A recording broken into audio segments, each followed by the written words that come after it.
Brendan, Lisa, Sarah, Roz, the hardest working people in Miami today with the quadruple header. Done and dusted, day one of season 2 of Unrivaled. We finished it, you guys. Wow, what a great game to finish it on. 69-62. The Breeze showing what they're capable of, Candace. The Breeze led by Paige Bueckers, and I'm with you, Renee, just in terms of her making the smart decision. Yeah. They only needed 3 points to close that game out. She came down, got to the mid-range, was looking for her teammates, wasn't going to take a contested 3. Facts. I mean, she just plays the game the right way. Yeah, it's so much fun to watch her play. Definitely, and I just think this young group is going to be fun because when you're young, you already feel like you got a little chip on your shoulder. Even if there's like everybody knows you're great, you're still like, I want to prove that I'm great as the greats. And you feel like you're in an uphill battle. I don't know. I just see that this little group is, and I'm calling them little because they're young. There's a 19-year-old on their team, Dominique, and you can just tell that they have a little something in their tank that they're aggressive. You clapping back, they clapping back at you. So yeah, it's exciting. I want to see. They're only going to get better. I know that the conditioning is going to get better. So yeah, this Breeze team is going to be exciting to watch. You don't know what you don't know when you're young. And that can be a good thing and a bad thing. I also was very impressed defensively. I mean, you know Rakia is going to play defense, but Paige Bueckers, she stepped up and defended a little bit. Put some respect on her name. I mean, let's check out some Paige. What'd you say? She coming up on here? Oh, yeah, we have her on the show. Why don't we bring her on right now? Let's bring in Paige Bueckers all the way from Miami. Paige, we're so excited to have you on the show. I know we talked to you last season when you were watching and being an investor, but now being a part of this thing. What was it like making your debut for Unrivaled Season 2? That was really fun, super exciting. It's just a really competitive brand of basketball. It's basically one-on-one in space. So there's a whole lot of competing, a whole lot of talking trash, going back and forth. Extremely physical. It's just really fun to play that way.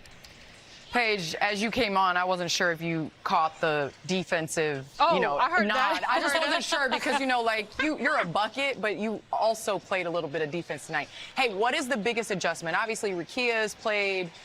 Kate Martin has played 3-on-3 last year, but what's the biggest adjustment switching from 5-on-5 to 3-on-3? Yeah, I think the physicality won. We all know that the W is physical, but Unrivaled I feel like is even more physical than that. And then not being able to have help side, like you're basically on an island. So at points, you're going to have to be okay with getting cooked, but that's not to say like you're not going to wear defense with pride and try to just defend on the island and guard your yard and keep people in front of you. But at the same time, these are the best women in the world and you're competing against them. So that's a lot different for sure. Hey, Paige, you better take that compliment from Candace. She don't say much about us Huskies. No, thank you. I appreciate that for sure. That's nice around here, but a lot of people, she mentioned your defense. A lot of people, I think, know your shot, but 75% of your shots right now in Unrivaled are the mid-range game, which is kind of where a lot of people are moving away from in the analytics world of layups and threes. So just talk about just living in there. Right now, you're the mid-range mommy. No, yeah, I think it's going away from the game, so people don't really know how to guard it because not many people shoot it, not many people hunt mid-range shots. And I think it's the toughest shot in basketball to master. So to try from a young age to get to that, to get to the mid-range spot, make a lot of shots in that area. It's just hard to guard, and to be able to score at all 3 levels, it just makes you so much harder to guard. So to be able to have that in my game, continue to keep working on it, finding different ways to get to that space, I think it's tough. Paige, you're in your early 20s, but you have someone on your team that is 19 years old who is dominating. That pick and roll that you all have, that connection that you're developing early. Talk a little bit about Malanga and her contribution, her dominance in the paint. Yeah, it's just hard to believe that she's only 19 and like the future is just so bright for her. Like this is the worst she'll ever be and she's already amazing. And just I think what I've learned about her is her IQ for the game and how smart she is and how much she thinks ahead. And to be able to be that athletic, be that tall, defend 1 through 5, score in the paint, score outside, score in the mid-range, but I think her best attribute is her passing. So just to be able to have all of those aspects in one player at such a young age and somebody who's like a student of the game, she's constantly working. And at 19, I just showed up to the gym, I ate cheeseburgers and tied my shoes and got out on the court. Like I didn't do all the activation stuff, so she's already way ahead on that stuff. So yeah, the future is super, super bright for her. Not Paige Bueckers. Okay. Hey, yo, that's got fire. Okay, so y'all got a young squad. Like, that's what's being talked about the most. Does that give y'all a little added chip on your shoulder? We've watched now Chelsea Gray do what she does. We already know the greatness that Chelsea Gray is. We've watched Stewie do what she does in Unrivaled. We already know the greatness. Does y'all, being this young group, kind of put a chip on your shoulder that you want to show that you can run with the vets of the league?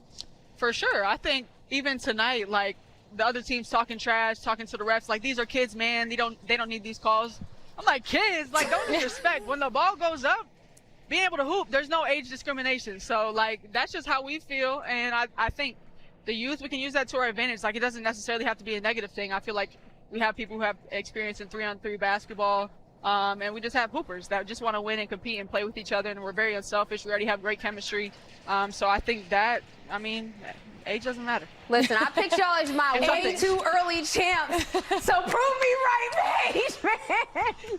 Thank you. I appreciate that. Paige, age is just a number. We're so excited to watch you guys continue to grow this season. Thank you so much for coming on. Congrats on the win. We'll see you next weekend. Thank you. And thank you, Candace. Appreciate the defensive shout out. Listen, Paige on here spitting age ain't nothing but a number. Was she even alive when that song came out? I don't even think she was alive when that Aaliyah song came out. So it's cool. She already told you age ain't nothing but a number. It don't matter if she was alive. Paige Bueckers, Paige Buckets, Paige Burgers. You love to see it. First day of Unrivaled reminded us that Paige Bueckers, she's really, really good at the game of basketball. Let's go! Welcome on into the post-game show presented by Sephora. We have so much to break down. Lauren Jbara, Candace Parker, Renee Montgomery. Guys, quadruple header today. I know we were only here in studio for 2 of them, but it was a full day of Unrivaled Basketball kicking off season 2, day 1. Your initial thoughts, Candace, just every team that you saw today. I think just excited to be back. The pace of the game, I think it surprises a lot of people when you watch it, just how fast, how great individual one-on-one players are, and just the competition. I think they were competing today. Oh, definitely. I mean, listen, I'm here for the spice, so I want the sugar, the spice, everything nice. I like that Paige was saying they was talking trash, because that was one of the best parts last year when the Hootie Hooers got against the other groups. And so bringing that competitive spirit, to your point, that's what makes the games fun. I mean, this is a hard, like, I can't emphasize enough how hard it is to play this 3-on-3 with the best scorers in the world. Like, it's a different thing. If y'all playing at home in the Y, you're like, it's not that hard. These are the best scorers. So you put them on an island, and that's just not a place you would want to be on D. So I love it. Like, I love the trash talking. We had a couple crash outs. I love all of that. I love the buckets. I'm here for it. Give us all the drama here for season 2. Let's get into what we saw today, shall we? We're going to start it out with the Phantom taking on the Breeze for our nightcap. Paige Bueckers making her Unrivaled debut. Also, Kelsey Plum. And Lauren, that's the matchup that everybody wanted to see right there. KP versus Paige Bueckers. We love to see it.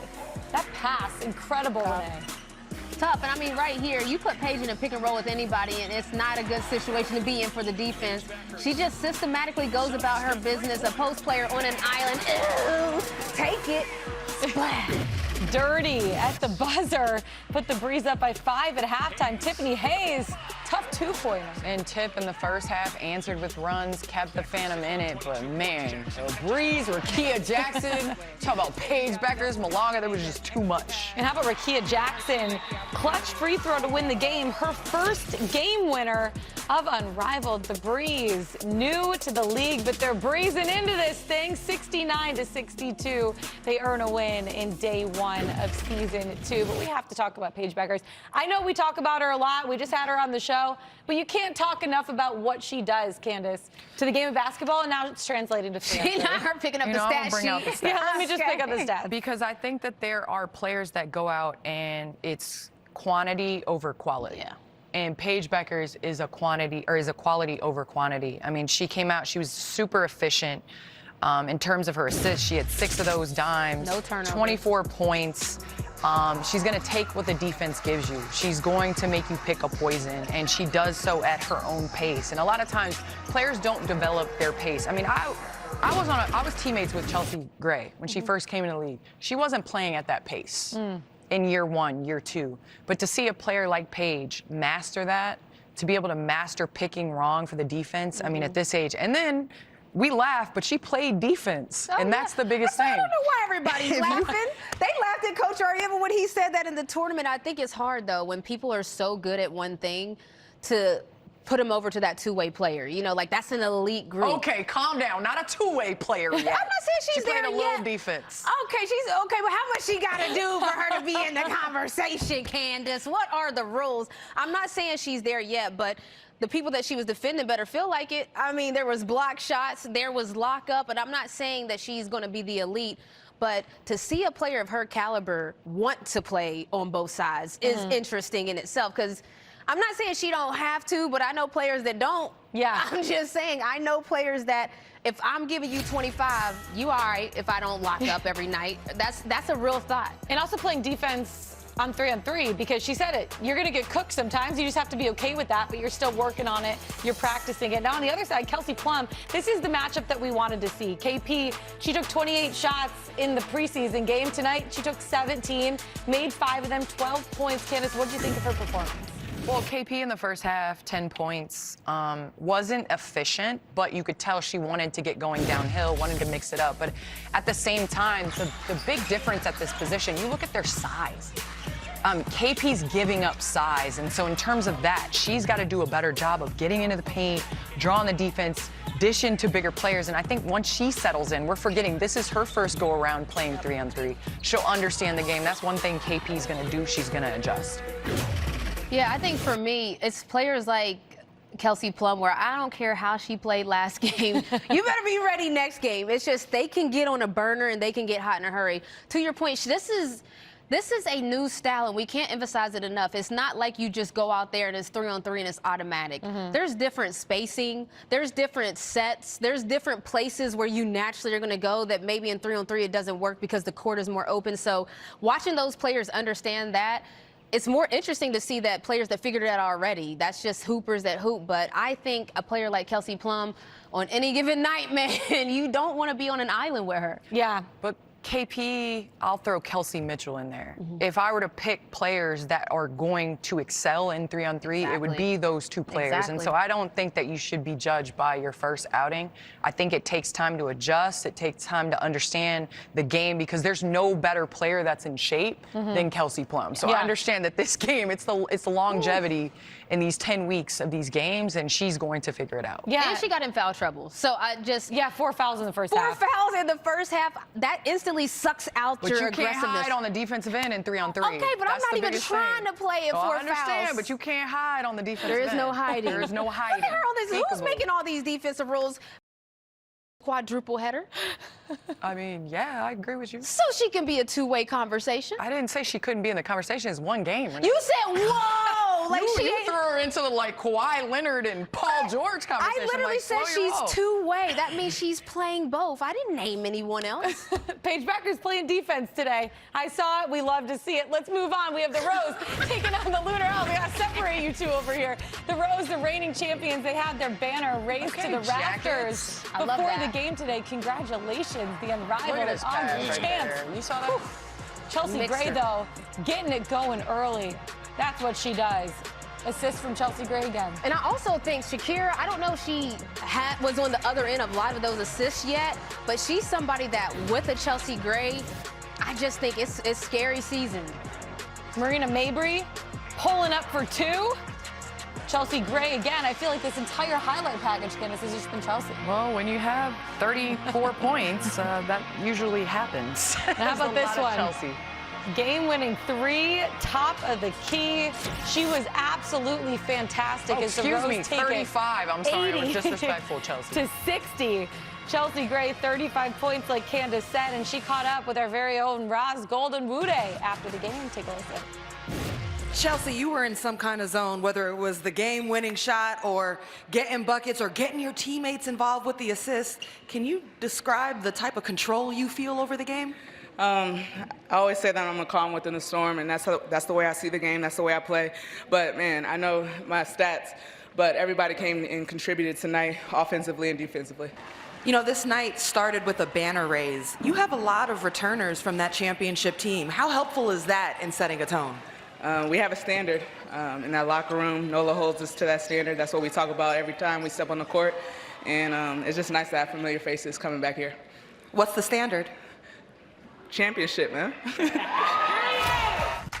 We love to see it. Coming in confident, Chelsea Gray came back like, Yep, absolutely. 35 points, 14 of 20 from the field, tied a career high in assists with 8 of them. She was doing a little bit of everything out there. She had that gravitational pull towards her. She was creating and finding the net as well. And that's the key to 3-on-3. You have a ball-dominant point guard that makes smart decisions, and she's a big guard. So if you try to put somebody bigger on her, then she's going to get to her spots. You try to put somebody smaller on her, they're going to put her in the post. And then, a little defense. Okay, Renee, that's the theme of the day. A little defense. She's a two-way player. All right, right here. But you see these handles. She is, and Paige said it before, you're on an island. And when you're on an island with one of the best players in the world, who is a willing passer again, who plays at her own pace, I mean, what more do you want? My thing with the Rose is, are they going to do okay without her on the floor? Those non-Chelsea Gray minutes, can they hold it down? With Ka out, who's having the ball in their hands? Who's going to step up? I mean, I think Lexi Hall knocking down some threes today was a good sign for them. But remember, last year they limped out of the first part of the season. Yeah. They barely made the playoffs, and then they were able to get it together at the end. They have the most returning players, Renee, out of any team in Unrivaled. 4 of their 6 players returning. Yeah, and then the 2 that aren't, I think Shug is somebody to really watch. She's one of those players that she just does well all the time. She makes the right play. She gets after it on defense, and she does a lot of things that are good. It's not so loud when she plays, but when you just watch how Shug is, where she is on defense, she's an impact player. So I'm interested to see adding her to this already crazy nucleus. Shakira Austin, again, I think is going to be a great target for Chelsea Gray. Right now, I don't know if she was necessarily her main target tonight. I think Azurá Stevens was eating tonight with Chelsea Gray. They got a connection, but you still got Shakira, you still got Lexi. If she starts to hit shots at a high clip, what do you do with this team? Yeah, it's going to be fun to watch them continue to progress this season. On the other side, the Lunar Owls, they had high expectations because 13-1 in the regular season last year. Obviously, Napheesa Collier, she's going to be out. Marina Mabry, though, she stepped up. She played pretty well tonight, 21 points, 8 of 25 from the field. What do you think, Renee, about her performance? Yeah, I think that this is a tough team because when you look at your bench and you see Skylar Diggins and Fee sitting on it, that's already a hard field. But they got out to a slow start. I think they started to play really in the second half. Really, when Marina got mixy, that's when she kind of came to life. I already know Aaliyah Edwards was cooking. She got hurt towards the end of the game when they actually were making a push and making it a very interesting game. But they got to start early. They got to start often feeding it into the post from the beginning. You can't start that in the beginning, just letting it fly, shooting it. Intentionally giving Aaliyah Edwards the ball should be what they start every game. You remember their offense last year, right? Yeah. It was Skylar Diggins coming off. Yeah. And it was her throwing a pocket pass to Napheesa Collier. Yeah, and Alicia Napheesa Gray Collier going downhill. Going to work. That's what it was. I mean, and when you have someone like Napheesa that's at the 4 position, that is dynamic, can knock down the 3, attacks closeouts, makes your defense pay with her pace and creates space for your offense, that's hard to recreate. And so obviously you brought in shooting today with Mabry.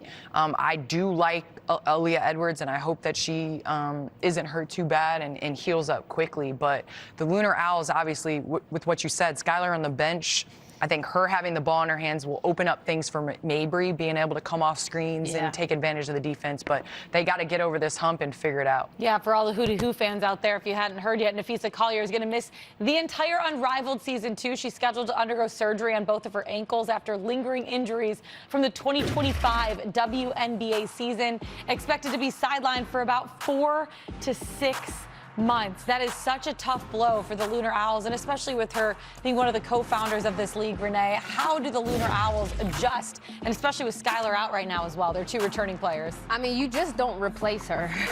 We watched last year where the Lunar Owls looked like they were rolling to the championship. Obviously, we know that's not how the story ends, but just the consistent play of her every night, knowing she's going to attract the double team. She's going to make tough shots. She's going to be that person where when you get into that 4th quarter and there's 5 points that you got to get, there's certain players that you know you can give the ball to and, like, you chilling. You're fine. She was one of those players. So it's not even just the all the points all the time, but it's like finishing the games, having somebody like Fee, that's where I think it's going to be a huge miss. Yeah, and Candace, for you, like, she's the co-founder of this league. What does it mean for the league to have her sidelined as well? Like, I know she's going to be there. She's going to be watching the games for her team and watching all of the teams play, but it's just a different feel, right?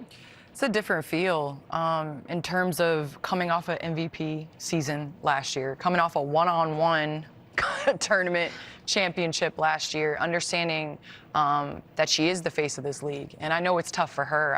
I've been a player that has had to sit out with injuries, and you never want to watch the game from the sideline. And so for her, I know she wants to be out there. Obviously, Fee, get better, heal up, and we hope to see you again next year. Yeah, we're all thinking about her right now. I Definitely. know that has to be tough, but it was nice to have her on the broadcast today. And so we hope we get to hear a lot more from Nafisa Collier this season, too, having her on the sideline. Yeah, But quite the interview join the with broadcast. man. Time to take our first break here on Quite the the Sephora interview. Post-game show. Call them Coming up out, B. after. Call them out. 2 more games we have to go over. We'll be right back.